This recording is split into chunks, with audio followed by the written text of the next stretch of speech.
Audiolibros en Latino presenta La mina perdida. Puse mi libreta bancaria sobre la mesa con un suspiro.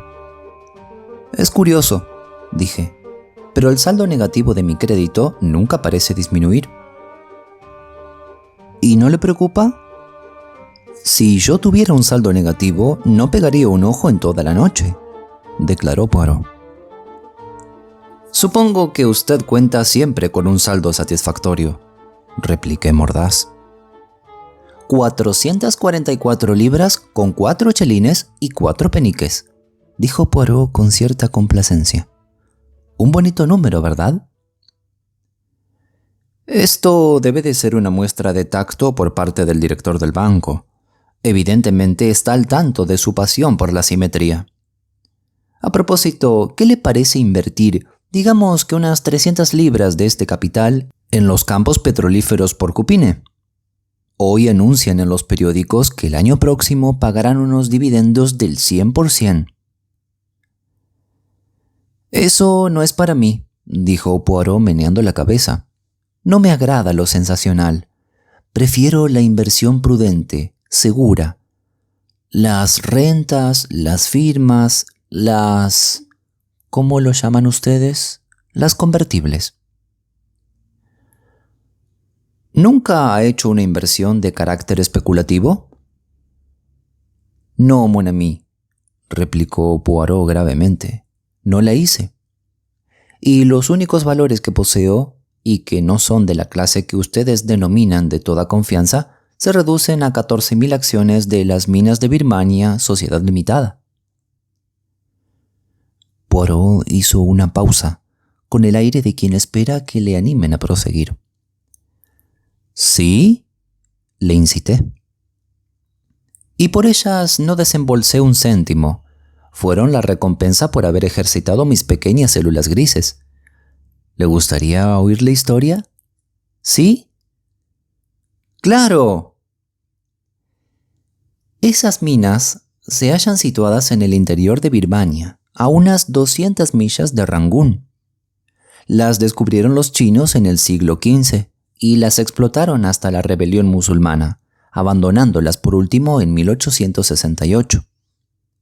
Los chinos extrajeron la rica galena argentífera de los estratos superiores de la mena, fundiéndola para separar la plata y dejaron una gran cantidad de escoria rica en plomo.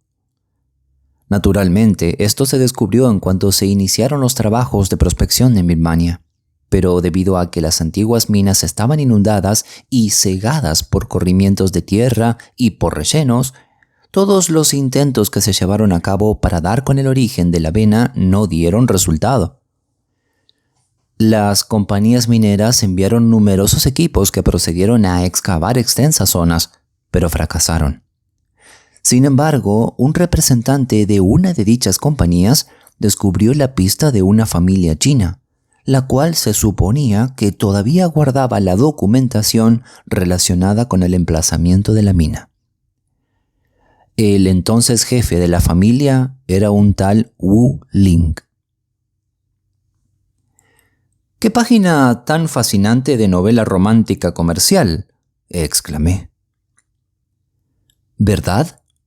Ah, mon ami, se puede dar una historia novelesca sin necesidad de que intervengan muchachas rubias como el oro y de belleza sin par. No, me equivoco, son las pelirrojas las que siempre le excitan tanto. ¿Recuerda? Siga con su historia, le atajé presuroso. Bien, amigo mío, se estableció contacto con ese Wu Ling. Se trataba de un estimable comerciante, muy respetado en la provincia donde vivía. Admitió enseguida que poseía los documentos en cuestión y que se hallaba totalmente dispuesto a entablar negociaciones para la venta.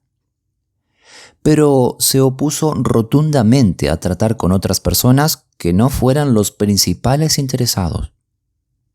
Finalmente se convino en que se trasladara a Inglaterra para entrevistarse con los directores de una importante compañía. Wu Ling hizo el viaje hasta Inglaterra en el SS Asunta, y una fría y brumosa mañana de noviembre el buque atracaba en Southampton. Uno de los directores, el señor Pearson, se trasladó a esta ciudad para recibirle, pero a causa de la niebla, el tren en que viajaba sufrió un lamentable retraso, de modo que cuando llegó, Wu Lin había desembarcado y partido hacia Londres en un tren especial. El señor Pearson regresó a la ciudad un tanto enojado, pues no tenía idea de dónde pensaba alojarse Wu Lin. Sin embargo, aquel mismo día se recibió en las oficinas de la compañía una llamada telefónica. Wu Lin se hospedaba en el Hotel Plaza Russell. No se encontraba muy bien debido al viaje, pero aseguró que estaba en condiciones de poder asistir a la entrevista con el consejo directivo fijada para el día siguiente. El consejo se reunió a las 11 en punto. Cuando dieron las 11:30 y Wu Lin no había hecho un acto de presencia, el secretario llamó por teléfono al Hotel Plaza Russell. Le respondieron que Wu Lin había salido del hotel con un amigo hacia las 10:30. Parecía claro que lo hizo con la intención de acudir a la cita, pero transcurrió la mañana y el hombre no apareció. Desde luego, cabía la posibilidad de que se hubiera extraviado, puesto que no conocía la ciudad, pero a avanzada hora de la noche aún no había regresado al hotel. Muy preocupado, el señor Pearson puso el asunto en manos de la policía. Al cabo de 2 días, al anochecer, rescataron un cadáver en el Támesis que resultó ser el del infortunado chino. Ni en su cadáver ni en su equipaje se encontró rastro alguno de los documentos de la mina. Llegados a este punto, mon ami, me metieron en el asunto. Recibí la visita del señor Pearson. Aunque estaba muy afectado por la muerte de Wu Lin, su principal afán era recuperar los documentos, objeto de la visita del chino a Londres. El interés principal de la policía, claro está, sería descubrir al asesino, dejando en segundo término la recuperación de los papeles. Lo que él deseaba de mí era que colaborase con la policía y que al mismo tiempo actuase en interés de la compañía. Acepté sin ningún inconveniente. Era evidente que ante mí tenía 2 caminos abiertos para la investigación. Por un lado, podía indagar entre los empleados de la compañía que conocían la visita del oriental. Por otro, hacer lo mismo entre los pasajeros del barco que podían estar enterados de su misión. Empecé por estos últimos, pues era un campo de pesquisa más reducido. En esto coincidí con el inspector Miller, encargado del caso, hombre muy distinto de nuestro amigo Yap, presuntuoso, maleducado e insoportable. Juntos interrogamos a los oficiales del asunto.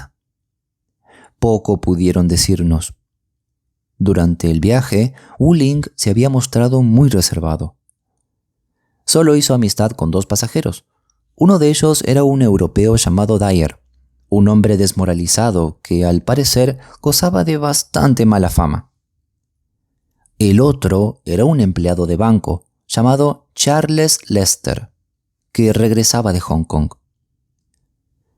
Tuvimos la suerte de poder hacernos con una fotografía de ambos. En ese momento, si las sospechas debieran recaer sobre uno de los 2, no podía ser otro que Dyer. Se les había mezclado con una banda de granujas chinos y en principio era el que ofrecía más motivos de sospecha. La siguiente diligencia que llevamos a cabo fue ir al Hotel Plaza Russell. Al mostrarle una fotografía de Wu Lin, la reconocieron al instante. Entonces les enseñamos también la de Dyer, pero para decepción nuestra, el portero afirmó que no era el hombre que había ido al hotel aquella fatal mañana. Casi sin ninguna esperanza le dejé ver la fotografía de Lester y ante mi sorpresa, el hombre lo reconoció sin vacilar. «Sí, señor», dijo. «Este es el caballero que vino a las 10:30 y preguntó por el señor Wu Lin y luego salió con él». El asunto progresaba. El siguiente paso fue entrevistarnos con el señor Charles Lester. Nos atendió con extrema franqueza. Estaba desolado por la prematura muerte de Wu Lin y se puso por entero a nuestra disposición. Su relato fue el siguiente. Según lo convenido con Wu Ling, pasó a buscarle al hotel a las 10:30. Sin embargo, Wu Ling no apareció. En su lugar vino su criado. Le dijo que su señor había tenido que salir y se ofreció para conducir al joven a donde se encontraba su señor. Sin sospechar nada, Lester aceptó la explicación y el chino llamó un taxi. Durante algún tiempo siguieron en dirección a los muelles. De repente, Lester, sintiéndose receloso, hizo detener el taxi y se apeó, desoyendo las protestas del criado. Eso, nos aseguró él, era todo cuanto sabía del asunto. Aparentando quedar satisfechos, le dimos las gracias y nos despedimos. Muy pronto se comprobó que su versión distaba de ser exacta. Para empezar, Wu Ling no llevaba consigo ningún criado, ni en el barco ni en el hotel. En segundo lugar, se presentó el conductor del taxi que había conducido a los dos hombres aquella mañana. Lester no había abandonado el taxi durante el trayecto, sino que, por el contrario, junto con el caballero chino, se habían dirigido a un lugar de mala fama de Limehouse, situado en el corazón del barrio chino. Dicho lugar era más o menos conocido como un antro de fumadores de opio. Entraron los dos y aproximadamente una hora más tarde, el caballero inglés, que el chofer identificó por la fotografía, salió solo. Estaba muy pálido y parecía enfermo, y le ordenó conducirle a la estación de metro más próxima.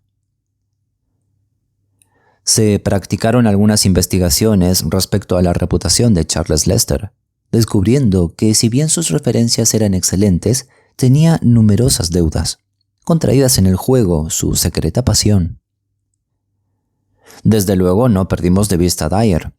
Existía una ligera posibilidad de que hubiera podido suplantar al otro hombre, pero la sospecha resultó totalmente infundada. Su coartada para el día de Marras era indiscutible. Claro que el propietario del fumadero de opio lo negó todo con oriental imperturbabilidad. No conocía a Wu Ling, no conocía a Charles Lester. Ninguno de los dos caballeros había estado en su casa aquella mañana. Sin duda, la policía estaba en un error. Jamás se había fumado opio en su casa. Sus negativas, por bien intencionadas que fueran, sirvieron de bien poco a Charles Lester, ya que fue detenido por el asesinato de Wu Ling.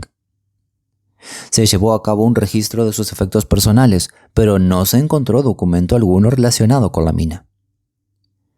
El propietario del antro fue a su vez detenido, pero un rápido registro del local dio un resultado infructuoso.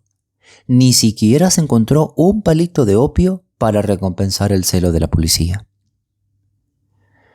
Mientras tanto, mi amigo, el señor Pearson, se hallaba en un estado de gran agitación. Paseaba de un lado a otro de mi estancia, profiriendo grandes lamentaciones. «Pero usted debe de tener alguna idea, Monsieur Poirot», no cesaba de repetir. «Sin duda alguna debe tener varias ideas». «Claro que tengo alguna idea», le repliqué cautamente.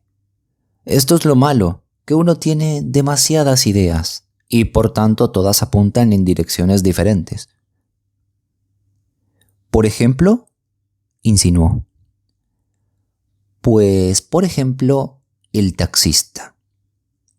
Solo contamos con su palabra de que condujo a los dos hombres a ese antro. Esta es una de las ideas. Luego, ¿fue realmente a esa casa a donde se dirigieron ambos?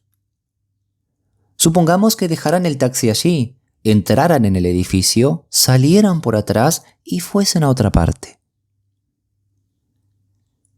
El señor Pearson pareció anonadado por esta suposición. «Pero usted no hace nada que no sea estar sentado y pensar. ¿No podemos hacer algo?» Aquel hombre era impaciente por naturaleza, se entiende. «Monsieur», le dije con dignidad, «no es para Hércules Poirot el correr arriba y abajo por las malolientes calles de Limehouse como un chucho callejero. Cálmese, mis agentes trabajan». Al día siguiente tenía noticias para él. Los dos hombres habían pasado por la mencionada casa, pero su verdadero objetivo era una pequeña taberna junto al río.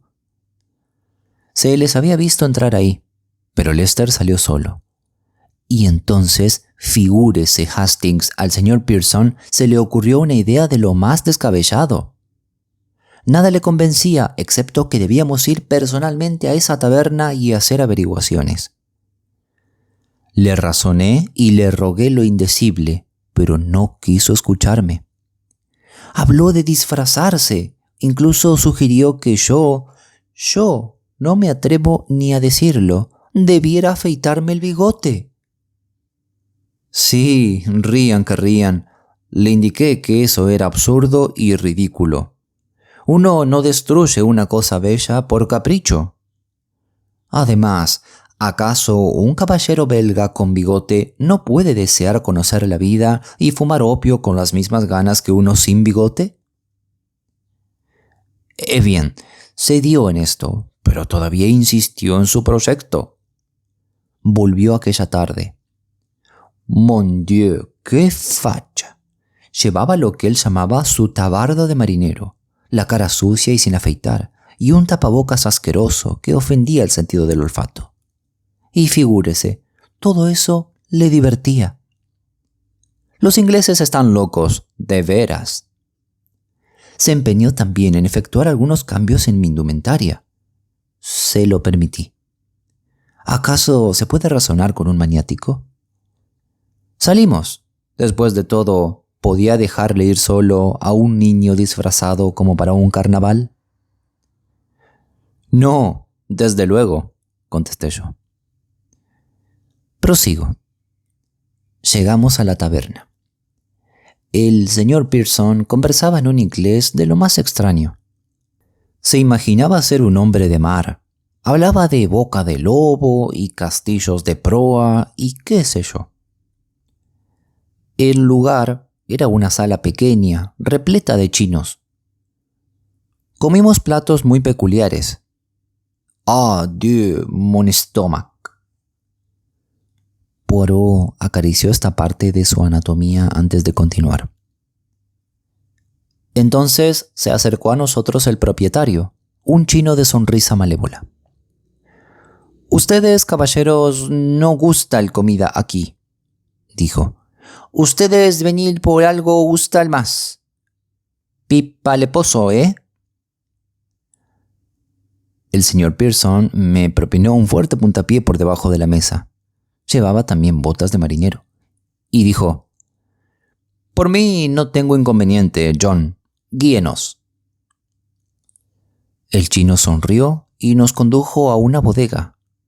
En ella abrió una trampilla y nos hizo bajar unos peldaños y subir otros hasta una estación llena de divanes y almohadones muy cómodos.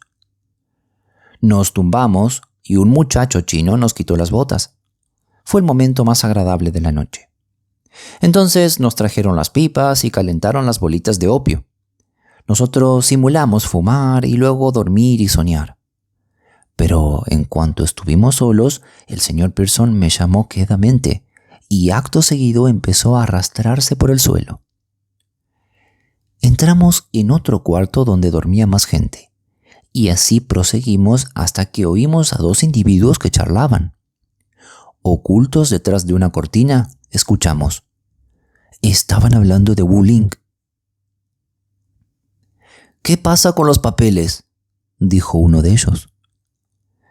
«Señor Lester toma papeles», contestó el otro, un chino. «Él decir poner papeles en lugar seguro, donde policía no encontrar». «Ah, pero está en Chirona», repuso el otro. «Él libre.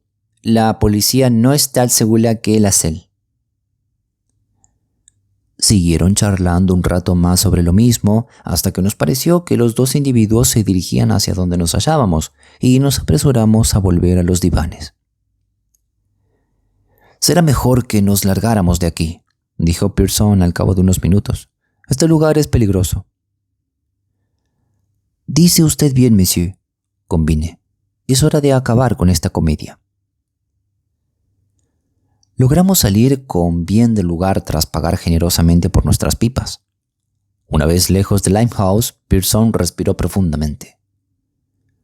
«Me alegro de haberme salido de ello», dijo mi acompañante, «pero es importante saberlo seguro». «Vaya si lo es», dije yo, «y me figuro que ya no habrá dificultad en encontrar lo que queremos después de la mascarada de esta noche». Y en efecto, no la hubo en absoluto, concluyó Poirot de repente. Este final inesperado parecía tan extraordinario que le miré con asombro. «¿Pero dónde estaban los documentos?», le pregunté. «En su bolsillo, tout simplement». «¿Pero en el bolsillo de quién?». «Del señor Pearson, parbleu». Luego, dándose cuenta de mi expresión desconcertada, continuó con suavidad. «¿No lo ve aún? El señor Pearson, lo mismo que Charles Lester, tenía deudas. El señor Pearson, lo mismo que Charles Lester, era muy aficionado al juego. Y concibió la idea de robarle los documentos al chino. Por supuesto, se encontró con él en Southampton, le acompañó a Londres y le condujo directamente a Limehouse. Era un día neblinoso. Wu Ling no podía darse cuenta hacia dónde se dirigían. Me imagino que el señor Pearson fumaba opio con bastante frecuencia en aquel lugar y en consecuencia tenía algunos amigos poco recomendables. No creo que pensaran en asesinarle. Su plan consistía en que uno de los chinos se hiciera pasar por Wu Ling y recibiera el dinero de la venta de los documentos. Hasta aquí, perfecto. Pero, para la mentalidad oriental, era muchísimo más sencillo matar a Wu Ling y arrojar su cuerpo al río, y los cómplices chinos de Pearson emplearon sus propios procedimientos sin consultarle. Imagínese, entonces, el canguelo, como ustedes dirían, del señor Pearson. Quizás alguien le había visto en el tren con Wu Ling. Un asesinato es una cosa muy distinta a un simple secuestro. Su salvación depende del chino que está representando el papel de Wu Ling en el Hotel Plaza Russell. Si al menos se tardara en descubrir el cadáver. Probablemente Wu Ling le había mencionado lo convenido con Charles Lester, es decir, que este último pasaría a recogerlo al hotel. Pearson ve en ello el modo de desviar las sospechas que pudiera despertar en persona. Charles Lester será el último en ser visto en compañía de Wu Ling. El chino que debe hacerse pasar por Wu Ling recibe órdenes de presentarse a Lester como el criado de aquel y conducirle sin pérdida de tiempo a Limehouse. Una vez allí, con toda probabilidad le ofrecieron una bebida que contenía una droga, y cuando Lester se recobró una hora más tarde, solo tenía una vaga impresión de lo ocurrido. Tanto es así que tan pronto como Lester se entera de la muerte de Wu Ling, tiene miedo y niega que haya llegado hasta Limehouse. Con su actitud, claro está, le hace el juego a Pearson. ¿Pero se queda Pearson satisfecho? No. Mi manera de actuar le intranquiliza y decide aportar nuevas pruebas que demuestren aún más la culpabilidad de Lester, de modo que organiza una artificiosa mascarada. A mí me ha de engatusar totalmente. ¿No acabo de decirle ahora mismo que era un niño disfrazado como para un carnaval?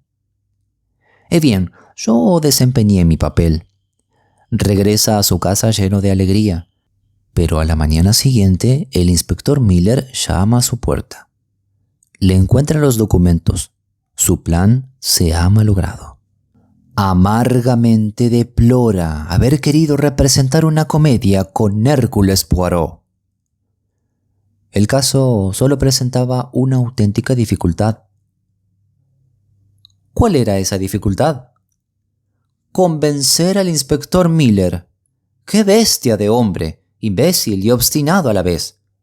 Y al final se llevó todos los honores. ¡Qué lástima!, exclamé. Bueno, tuve mis compensaciones. Los otros directivos de las minas de Birmania Sociedad Limitada me adjudicaron 14.000 acciones como una pequeña recompensa por mis servicios. No está nada mal, ¿eh? Pero cuando se trate de invertir dinero, Hastings, se lo ruego, sea estrictamente conservador. Las cosas que lee usted en el periódico pueden no ser ciertas.